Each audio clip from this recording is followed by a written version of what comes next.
sungguh-sungguh alun tantu ndak kabaya baru cie anak itu lepong sitim hilang saja gunung kok cukup salapan kama sayang dan sangkukan berang-berang kenakan kata suami kado tiap pagi bertandang belok diri di kami.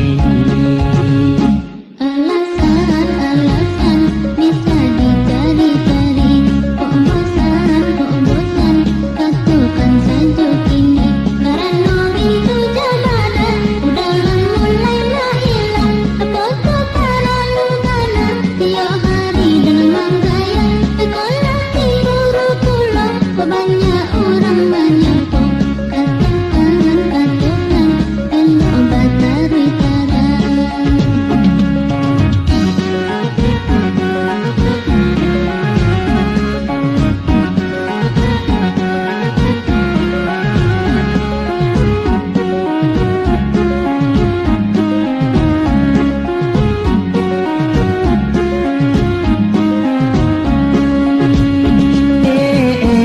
Mangako manudua bakatonan indah-indah deneko basungguh-sungguh alun tantu ndak kabaya baru cie anak itu lepong sitim hilang saja kunun kok cukup salapan kama sayang dan sangkukan.